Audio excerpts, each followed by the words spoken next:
The Detroit Pistons, in an absolute shocker, defeat the Cleveland Cavaliers. At one point, we're up by 21 points. They beat the Cavs without Cade and without Tobias Harris. How did they do this? We'll talk about it today's episode, Locked On Pistons Podcast. Let's go.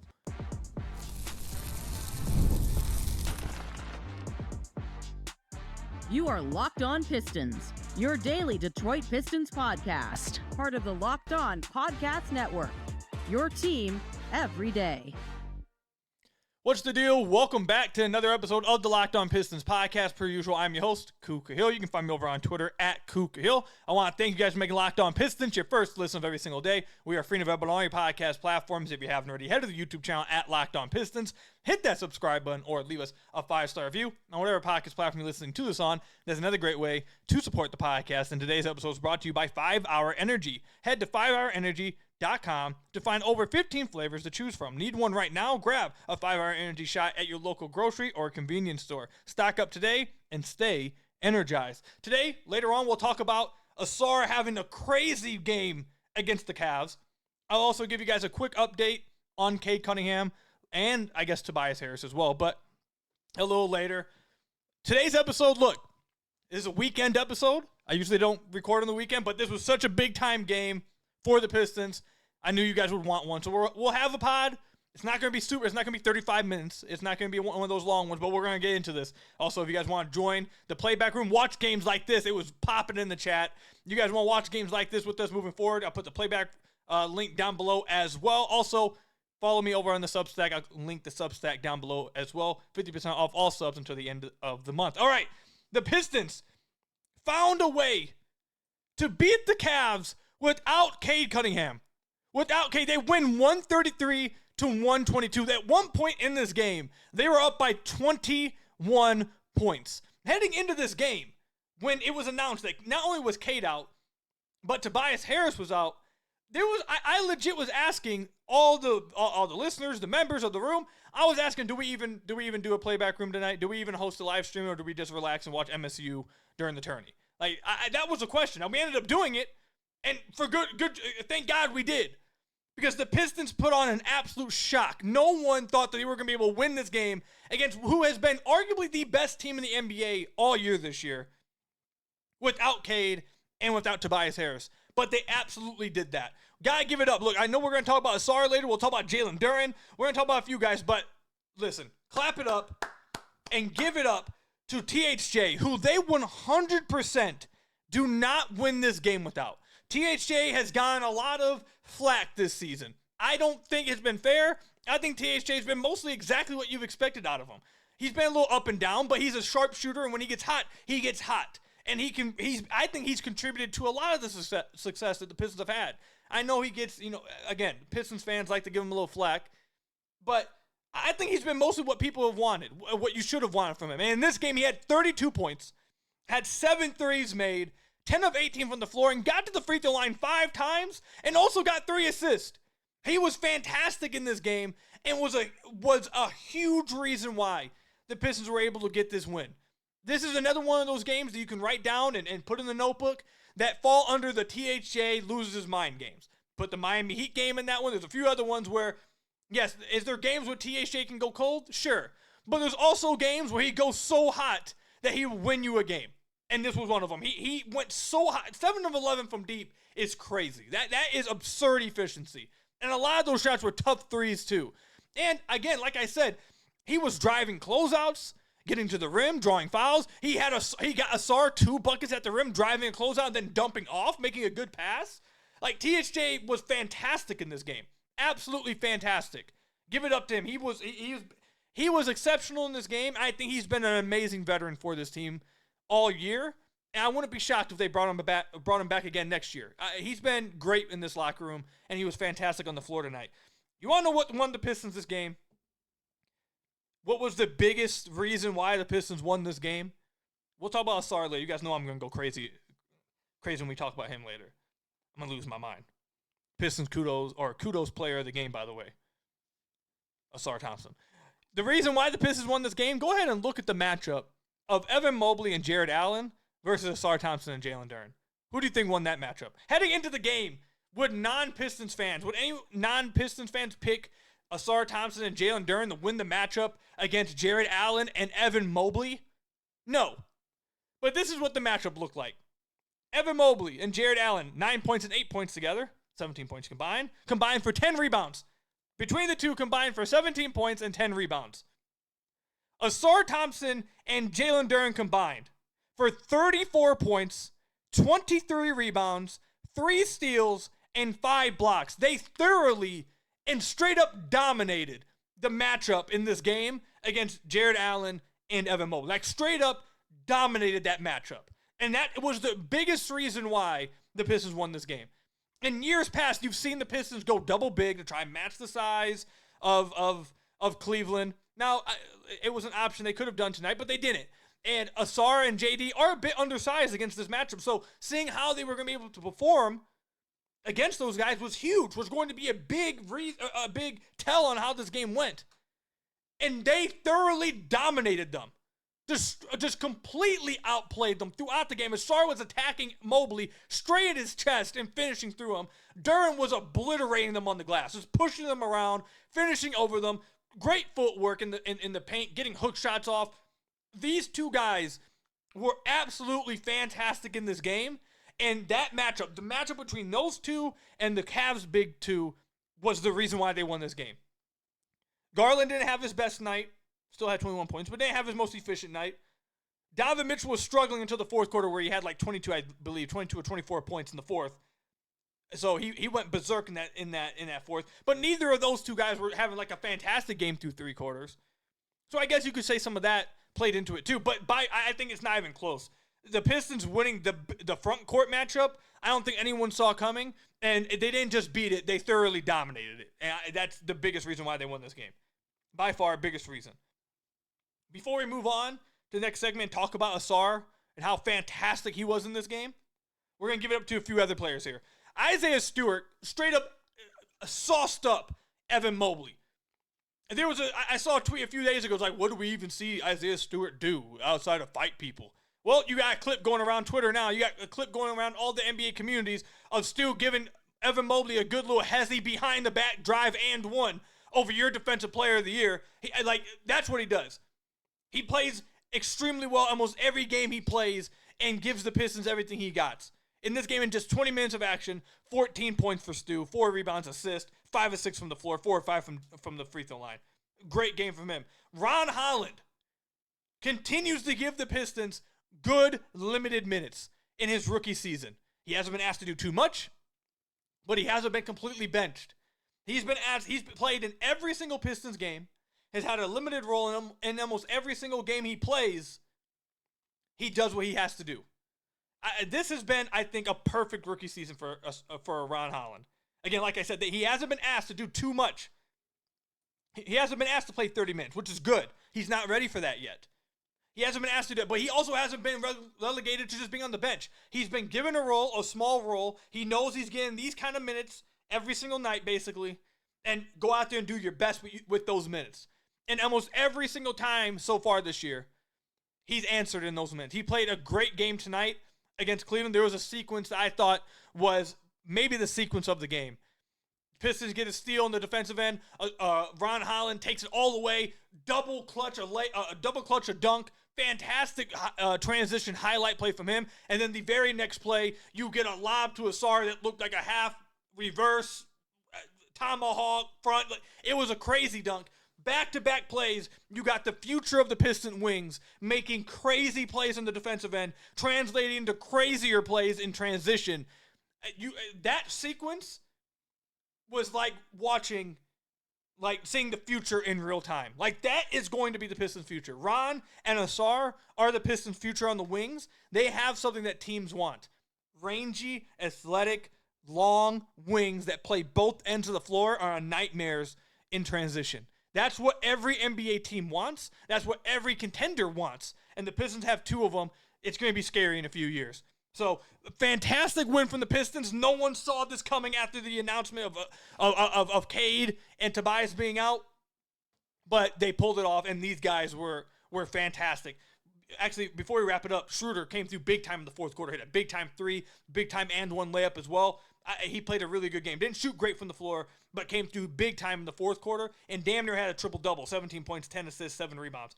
Fantastic game from Schroeder. He's been a fantastic pickup from Trajan, and he basically got him for nothing. This was a great win by the Detroit Pistons, and it completely makes up for the Dallas win. When we come back, Ausar Thompson put up a stat line that I could even fit on the player of the game graphic. We'll talk about how great he was coming up.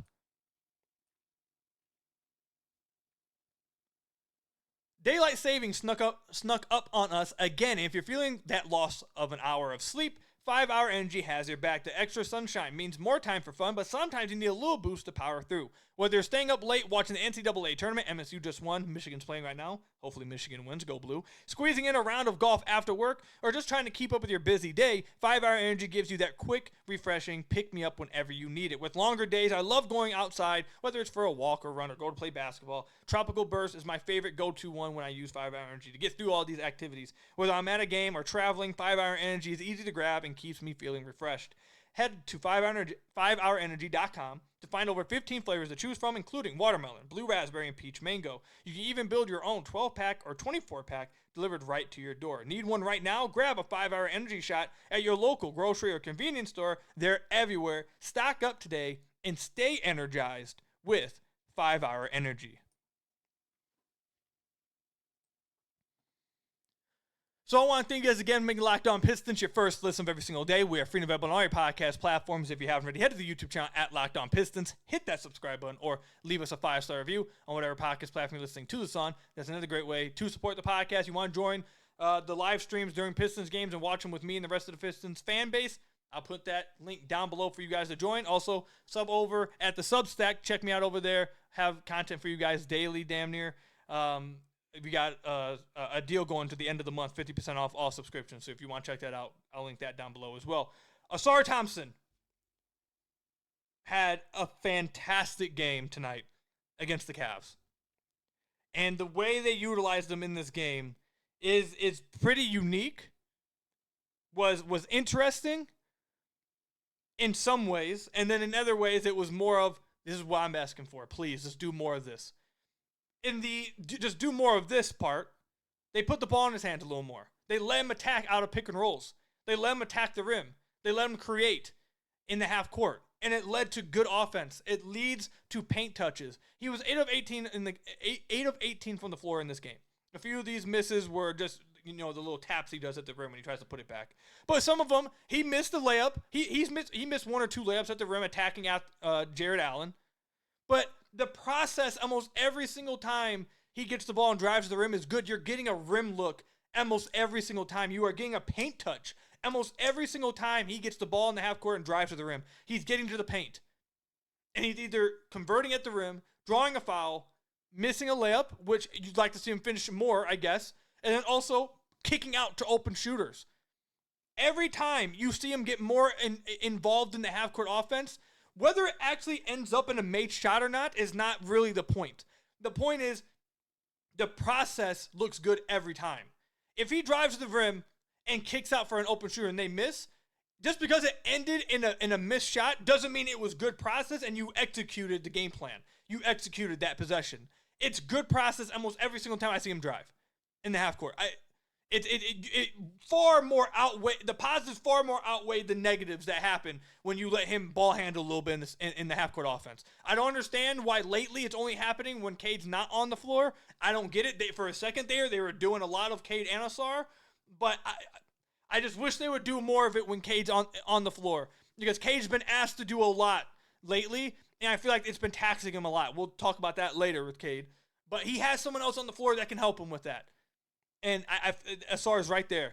I didn't even say his stat line, by the way. I got straight into that. I didn't even tell you guys what the crazy stat line was. 18 points, 10 rebounds, 4 blocks, 2 assists, 2 steals, plus 15 in the game.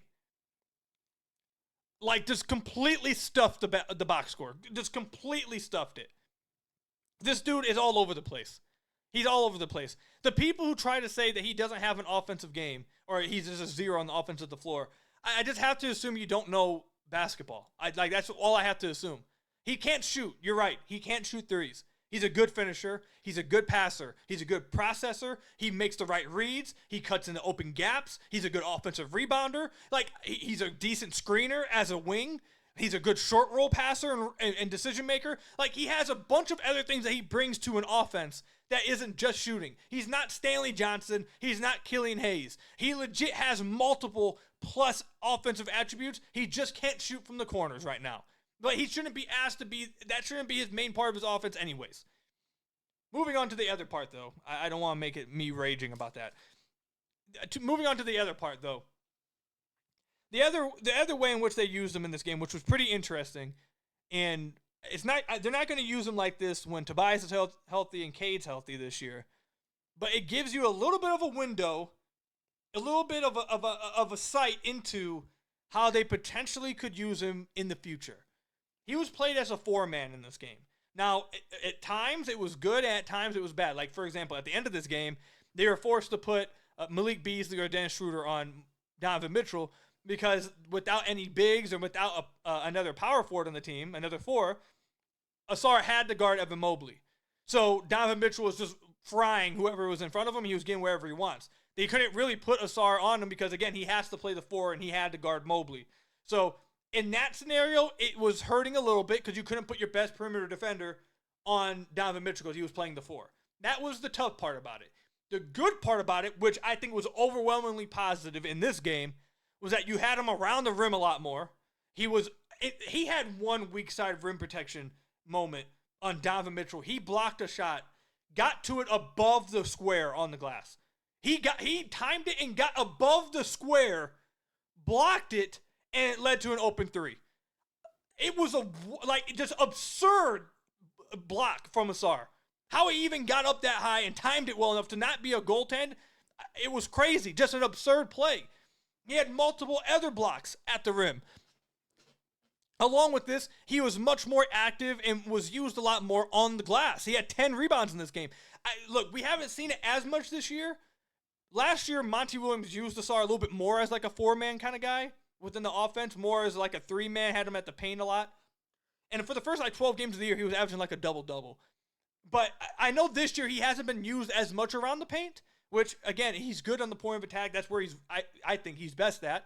But he's also, the numbers won't support it, I'm assuming, this year because of, he hasn't been around the rim as much. But when he is, he's one of the best non-big rebounders in the entire NBA. He's one of the best non-big rebounders in the league. And he showed it tonight. He was on the glass, active on both ends of the floor. He was providing crazy rim protection as a 4-man, like crazy rim protection. Rim protection you don't get from 5s. You were getting from Ausar Thompson tonight. It was crazy what he was doing around the rim defensively. And there was another play defensively that I'm thinking about, you know what? I'm probably going to do a film breakdown in my Substack over the defensive plays from him and Jalen Duren in this game. Because there was one play that was so, I got chills, just now even thinking about it. For real. That's how insane of a defensive play it was. The Cavs ran a pick and roll. Duren came up and somewhat trapped it, if I'm remembering it right. Either way, it put Ausar in a 2-on-1 situation. Except instead of Tobias Harris being like the guy who rotates down because he's the 4, Ausar is the 4. So Ausar is playing 2-on-1 now with Allen rolling to the rim with the ball and Mobley sitting in the dunker spot. Ausar does a great job playing 2. I thought for sure it was going to end up in a dunk. Allen goes up with the shot. Ausar blocks it. Ausar blocks the shot. Allen gets the rebound back, and he tries to go back up with it against Ausar. Ausar goes straight up, keeps his hand straight up, and then Duren keeps the energy going and makes the extra effort, rotates down, and then he blocks Jarrett Allen at the rim from behind, and then the Pistons get a transition opportunity. I believe they scored off of it. I mean, that's the kind of play that you would not get. You would not get that play if Ausar was being used at the point of attack. That's one of the positives. You would not get that play. When you have Ausar roaming off ball, he's devastating. When he's at the point of attack, he's devastating. He's really just an absurdly versatile defender. And in this game, you saw a lot of him rotating, roaming as a 4-man, and you saw him making plays at the rim with block shots. You saw him reading the extra pass and making steals. He had 2 of them in this game. And you saw Duren, if you watch this game, he only ended with 1 block. but he was going after a lot of shots. And it was because we've talked about this on the podcast before. I've told you guys over and over. SVG, when he was with the Pistons, he talked about this with Drummond a lot, and we brought it up a lot with Duren. When Duren didn't have Ausar in the lineup, he did not feel as confident going after shots, because if he goes after a shot and it misses, he doesn't have anyone behind him that's going to rotate down, have his back, and get the defensive rebound. When he's playing with Ausar, especially tonight when Ausar is the 4-man, not playing it on the perimeter, he's the 4-man at the rim, Duren was more active going after shots than I've ever seen him, because he trusts that Ausar is behind him, he's going to clean up the glass, or he's going to make the next effort and contest the next shot, allow Duren to get back involved. So, it's unique. It's a unique way they use Ausar. I don't know if it's something they're going to do moving forward, like not this year, but next year and the years down the line, because I do think he's best at the point of attack, but he's so versatile, there's so many different ways to use him. And the reason why I really wanted to bring this up was this.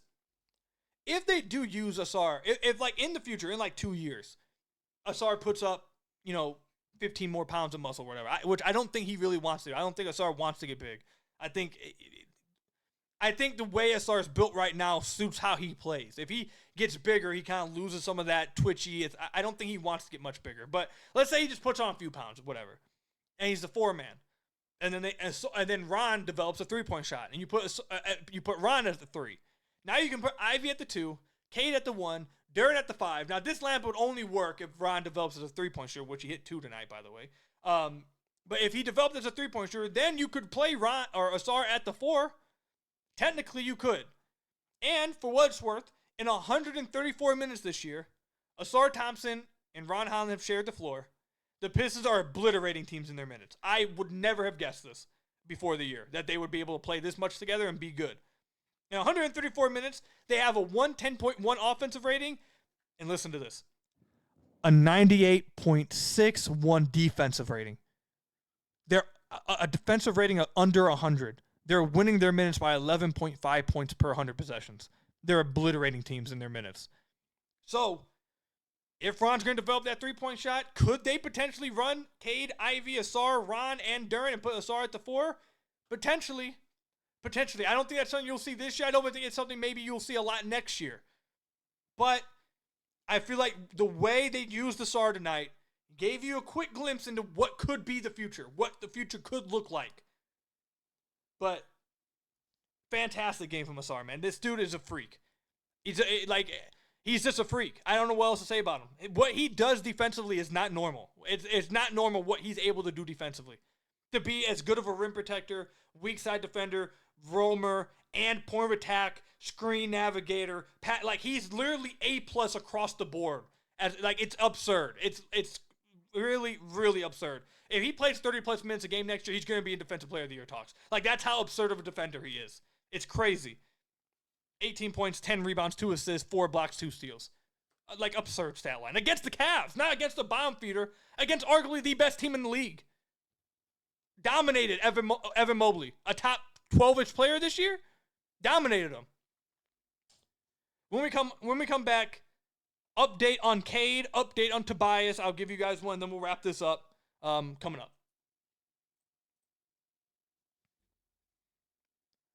March Madness is here, and FanDuel is giving you the chance to get in on the action like never before. Right now, new customers can get $200 in bonus bets when your first $5 bet wins. That's $200 extra bucks to use on everything from buzzer beaters to Cinderella stories, and even who's cutting down the nets. I've got my eye on a few underdogs this year, and FanDuel makes it easy to back them with spreads, totals, and game props. With the tournament games happening almost every single day, there's always something to be excited about to bet on. The FanDuel app is simple to use, and when I win, I get paid instantly. No waiting around, super easy to use, super self-explanatory, but most importantly, obviously, it's super fun to use. So visit FanDuel.com and get on the college hoops action all tournament long, and new customers can get $200 in bonus bets when your first $5 bet wins. Again, visit FanDuel.com and get on the college hoops action all tournament long with FanDuel.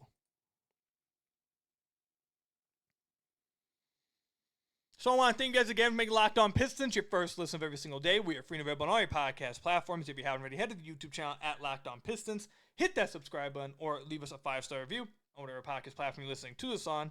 That's another great way to support the podcast. Actually, you know what?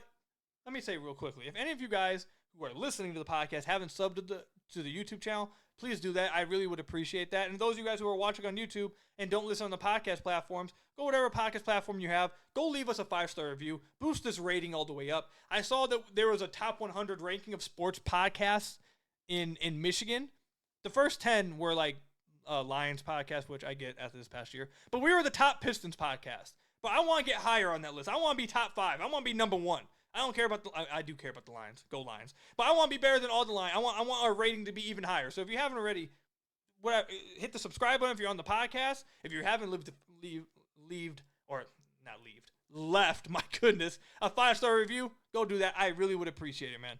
All right, so quick Cade update, Tobias update, and then we'll get up out of here. Just want to give you guys what I know about Cade. So I would not be too concerned about Cade. I don't think it's that serious of an injury. I know people were wondering why he wasn't on the bench last game. I didn't know if I should say this, but I felt like he said it out loud, so it's not like I'm saying anything crazy. When I was at the game, Malik Beasley made a joke to somebody saying, hey, get him a NyQuil so he can be here. So I'm pretty sure Cade was just sick last game, and that's why he wasn't on the bench. They didn't want him getting other people sick. He was on the bench in this game against the Cavs, so I think he's feeling fine. The calf injury, I truly don't believe it's anything serious. I don't think anyone should be concerned. I would be shocked, to be honest, if he doesn't play in the Pistons game Wednesday on national TV against OKC. I would be shocked if he doesn't play in that game. I think he's going to be fine. I think he'll be back within the week. I really think this is more so just resting. I'm not saying he's not actually hurt, but I feel like that if they were in the playoffs, he probably would be playing. That's just my assumption. I think they're really just resting him. I think he's going to be all right. Same thing with Tobias. When they come out with these weird injury names for, like, injuries that people are having, like, hold on, let me get the exact wording on Tobias Harris's injury. It was like an right Achilles tendon, I don't even know how to say the last word, tendinopathy, whatever. Like, when they come up with that, it's really just like, oh, we're going to rest this dude. We're going to give this dude a rest. Tobias, don't need to be concerned about him. And Cade, I know he's missed the last few games. They've been winning without him. Heading into the playoffs, you want to get him a little bit of a rest, I feel like, especially with seeding. You're not really worried about falling below the 6th seed. Milwaukee's free falling without Dame now. Praying up for Dame. Blood clots is not something to mess around with, so hoping he's all right. But Milwaukee's fallen. I don't think anything is serious with Cade. Again, like I said, he wasn't on the bench this last game from my understanding because he was sick. And he was on the bench tonight. He looked fine. He was joyful. He was jumping up around, celebrating. That doesn't mean he can play in an NBA game, of course, but I think he's fine. Don't think anyone needs to be concerned about this. And I think fans, I understand that the Pistons organization hasn't been as forthcoming and transparent about injuries in the past. So I understand why that would lead some to be like, oh, God, if there's something not telling us, is this serious? Is this I'm telling you guys, I feel pretty confident in saying this is not that big of a deal, and he's going to be fine. So, JB said that they hope that they can get him back during the road trip. Like, he said they're just trying to be careful. They want him to be as healthy as possible come to playoffs. So they want him to be 100% is what he was saying, and that they do hope to get him back during the road trip. So I really think that this is more so just they're taking it easy with him, and he'll probably my guess he'll be back on Wednesday. I won't be shocked if he misses like Sunday's game, and then he's back Wednesday. That's what my assumption is, but we'll see. Pistons playing without Cade and getting these wins, though, is pretty crazy. Last year, this wouldn't have happened. They just beat the best team in the East. Like, this was pretty crazy. But, all right, guys, this was the weekend episode. I usually don't record on the weekends, but this was such a big-time game. I know you guys would have wanted to hear from me and get a podcast after a game like this. So, shorter podcast than usual, but I hope you guys enjoyed it. Thank you guys for making Locked On Pistons your first listen of every single day. Free and available on all your podcast platforms. Hit that subscribe button to the YouTube channel. Leave us a 5-star review, whatever podcast platform you're listening to us on. And until next time, I will see you guys later. Click the links down below. Playback room, Substack, all that good stuff. Till next time, I'll see you guys later. Go Pistons. Till next time, peace out.